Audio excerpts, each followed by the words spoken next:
지원을 했던 그러면 목적은 또 뭘까요? 사실 아무래도 성적이 되니까 합격증이 갖고 싶어가지고 가장 많이 본 횟수는 어떻게 되세요? 저는 그래도 항상 봤던 것 같습니다. 새롭게 바뀐 공부 방법 같은 게 있을까요? 기존에 다니던 이제 단과학원 같은 것들을 줄이고 이제 기숙학원에 들어가면서 왜 그렇게 선택하셨는지. 저는 학원을 다니면서 좀 많이 느꼈던 게 3월 모의고사 성적이 왜 높은 편인데 이를 위해서 따로 준비했던 게 있을까요? 시험 보기 전에 주의하면 좋을 것 같은 게 있나요? 실전처럼 봐야 되기 때문에 그러면 독학이 중요한 이유가 뭐라고 생각하시나요? 일단 학원이나 강의를 들으면서 공부를 할 경우에는 내가 3월 모의고사를 본다 라는 분들이시라면 꼭 시청하시는 게 좋습니다. 안녕하세요. 대한민국의 최초 독학 기숙 학원 에듀세파 TV의 진행을 맡게 된 박현서입니다. 여러분, 3월 모의고사 중요한가? 작년에 봤던 모의고사가 뭐가 다르지? 고민도 부담도 많이 되시죠? 그런 분들이라면 꼭 시청하세요. 3월 모의고사는 얼마나 중요한지, 그리고 실제 수능과는 어떠한 차이가 있는지, 그리고 어떻게 하면 잘 볼 수 있는지에 대해서 하나하나 모두 저희가 다 알려드릴 테니까 영상 꼭 끝까지 시청하시고 3월 모의고사에 대한 걱정 모두 날려버리세요. 오늘 여러분들께 3월 모의고사 필승 전략에 대해 알려드릴 조영민님을 모셔봤는데요. 안녕하세요. 네, 안녕하세요. 네, 자기소개 부탁드릴게요. 네, 저는 서울대학교에 합격해서 컴퓨터공학부에 지금 다니고 있는 조영민이라고 합니다. 24학년도 수능 점수 한번 여쭤봐도 될까요? 등급은 영어 2등급 나왔고요. 네. 그리고 국어, 수학 11, 그리고 한국사 2등급, 탐구 11 나왔습니다. 그럼 탐구 어떤 거 선택하셨어요? 탐구는 물리학 2와 지구과학 2 선택했습니다. 되게 보통 학생들과 다르게 그러니까 원과목이 아니라 투과목을 선택하셨는데 그 네네. 이유가 있을까요? 작년에 이제 표준 점수 폭등과 관련해서 좀 그 이슈가 있었어가지고 그거에 대한 이점을 좀 노리고 그런 변경을 해가지고 투과목을 선택했던 것 같습니다. 그럼 언제부터 정시로 대학을 가야겠다고 결심하셨나요? 고등학교 2학년 2학기 때부터 이제 어느 정도 정시를 좀 염두에 둬야겠다는 생각을 가지고 그때부터 정시 공부를 좀 시작을 하다가 3학년 때는 정시에만 힘을 써가지고 공부를 했던 것 같습니다. 내신 점수 몇 점대였는지 기억나시나요? 제가 1.9 정도 나왔던 것 같습니다. 그래도 낮은 점수는 결코 아닌데. 그렇죠. 네. 네, 그러면 고3 때 수능 공부를 하기를 결정하시면서도 그러니까 내신을 아예 버린 게 아니잖아요. 그러면 수능하고 이제 내신 공부의 병행은 어떻게 하셨나요? 고등학교 3학년 같은 경우에는 ABC 형태로 절대평가 형식으로 산출되는 과목들이 있고 9등급제로 등급이 나오는 과목은 한 3개 정도로 좀 적기 때문에 먼저 절대평가 방식의 과목 같은 경우에는 평소에 수행평가를 열심히 챙기고 시험을 볼 때는 하루 전에 잠깐 요약본을 살짝 훑어보는 형식으로 시험을 보면 적당하게 점수가 나와가지고 그런 식으로 병행을 했던 것 같고요. 이제 등급이 나오는 과목 같은 경우에는 저 같은 경우에는 고등학교 3학년 때 미적분이랑 언어와 매체, 정보 정도의 과목이 있었는데 일단 언어와 매체와 미적분 같은 경우에는 제가 수능 보는 과목과도 일치하기 때문에 수능 관련 교재들을 서로 병행을 해가면서 내신 대비를 하면 점수가 잘 나왔던 것 같습니다. 그럼 나만의 암기법 같은 게 따로 있을까요? 저 같은 경우에는 노트에다가 손으로 직접 써가면서 정리를 한 다음에 그걸 여러 번 다시 회독하는 방식으로 암기를 했던 것 같습니다. 가장 많이 본 횟수는 어떻게 되세요? 저는 그래도 10번 이상은 항상 봤던 것 같습니다. 진짜 10회도까지 하면은 좀 지루하거나 하기 어려웠을 것 같은데 그럴 때 어떻게 이겨내셨어요? 10번 이상 읽지 않으면 암기가 그렇게 잘 됐던 것 같진 않아요. 그래가지고 실제로 암기가 될 때까지 봤던 것 같고 그게 보통 이제 10번 이상 정도가 됐던 것 같습니다. 네, 컴퓨터 공학과는 언제부터 진학하고 싶으셨어요? 저는 좀 어렸을 때부터 컴퓨터 프로그래밍하는 과정에 좀 흥미를 느끼기도 했었고요. 중학교 때부터 이제 좀 수학에 좀 관심이 생겨가지고 적성을 좀 살릴 수 있는 과가 컴퓨터 공학과라고 생각을 해가지고 진학을 결정하게 됐습니다. 약간 이제 수학이 재밌으세요? 흥미가 있는 것 같아요. 그 논리적인 친밀성이랑 그리고 이제 성적이 되게 높으신데 저라면은 의대 진학을 좀 더 고민을 했었을 것 같아요. 저는 정시 3장 중에 일단 2장은 의예과를 지원하긴 했습니다. 동국대학교 의예과랑 전남대학교 의예과 2군데 지원했던 것 같습니다. 두 군데 다 합격하셨나요?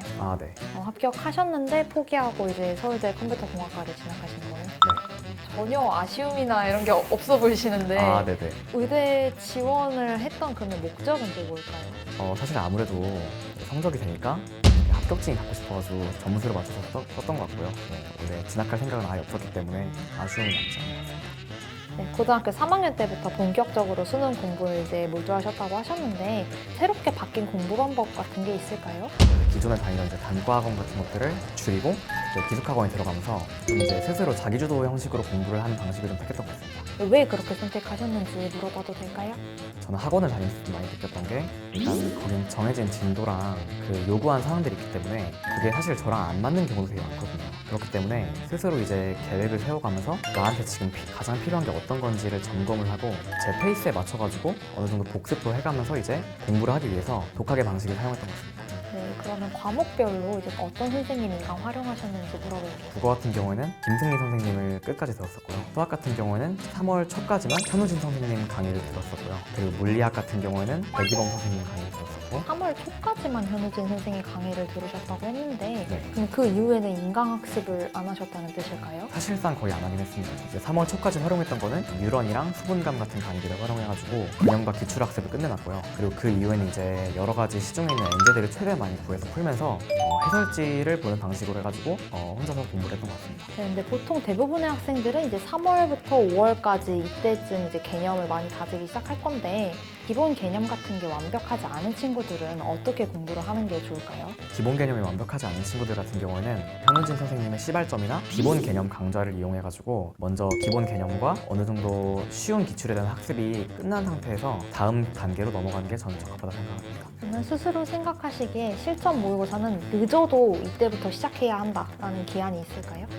사실 수학 같은 경우에는 일단 어느 정도 학습이 끝난 이제 6월 모의고사 직전이나 6월 모의고사 직후 정도에 실전 모의고사를 한두 개 정도 가볍게 풀어보는 걸 저는 추천을 하고 있고요. 그리고 본격적으로 들어가는 건 이제 8월 말 아니면 8월 중순 정도부터 일주일에 한 두세 개 정도 푸는 게 수학 같은 경우는 좋다 생각을 합니다. 3월 모의고사에 관련된 내용을 이제 여쭤보고 싶어요. 본인 3월 모의고사 성적 기억하시나요? 국어 같은 경우에는 사실 100분이 97 정도로 이제 간당간당하게 1등급이 나왔고요. 수학 같은 경우에는 다 맞아가지고 1등급 나왔고 영어가 2등급이 나왔어요. 그때 3월이 영어가 좀 어려웠던 걸로 기억을 해가지고 제가 영어를 좀 잘 못하는 것도 있고요. 네, 그리고 이제 탐구 같은 경우는 물리학 1을 48점으로 1등급이 나왔었고요. 성형과 원을 다 맞아가지고 1등급이 나왔어요. 3월 모의고사 성적이 매우 높은 편인데 이를 위해서 따로 준비했던 게 있을까요? 저는 사실 전혀 준비를 하지 않았습니다.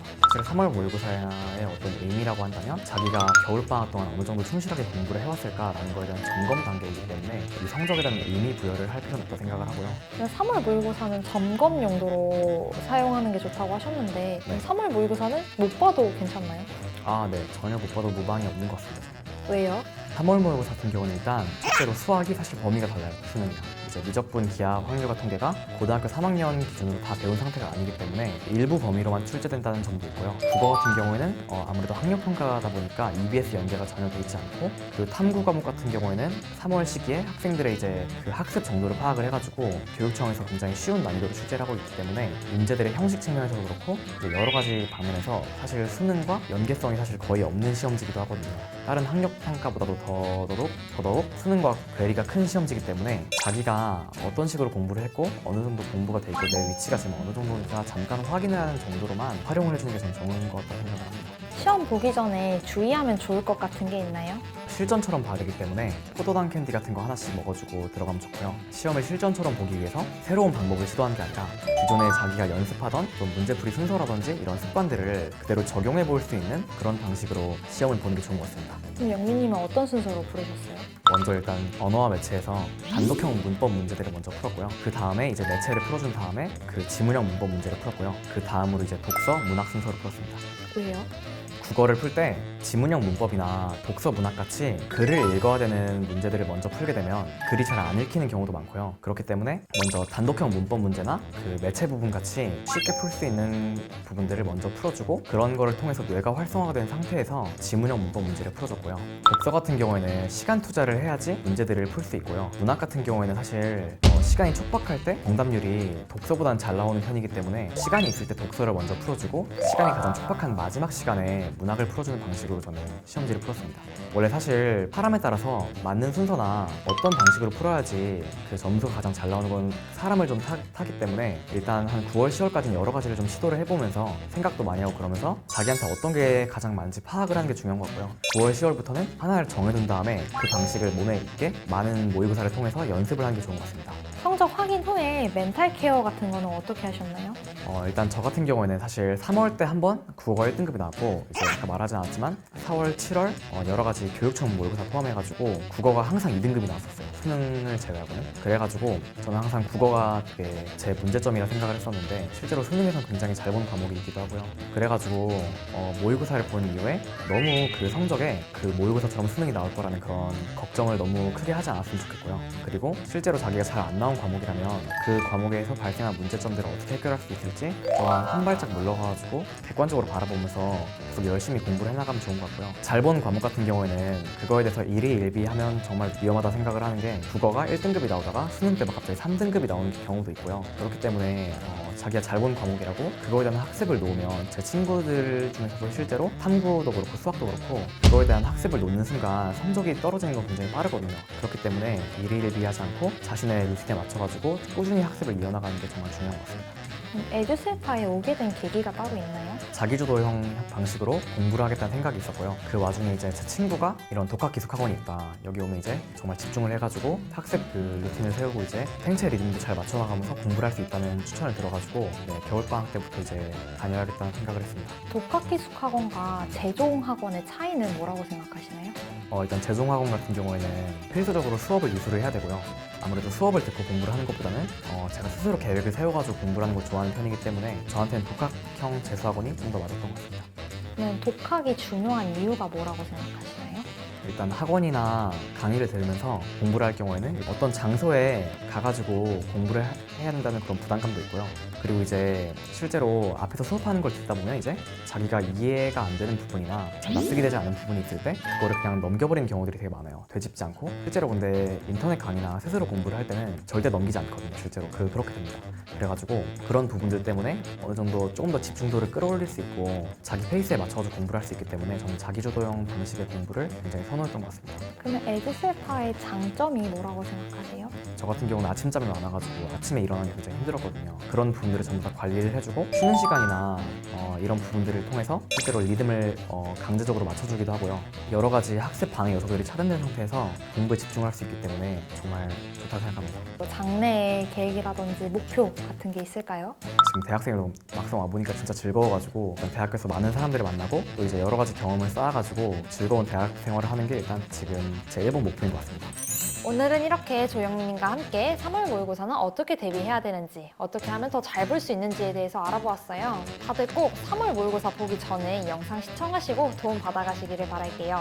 다음 영상에선 3월 모의고사 이후에 입국형부터 수능까지 대비하는 방법 알아보도록 할게요.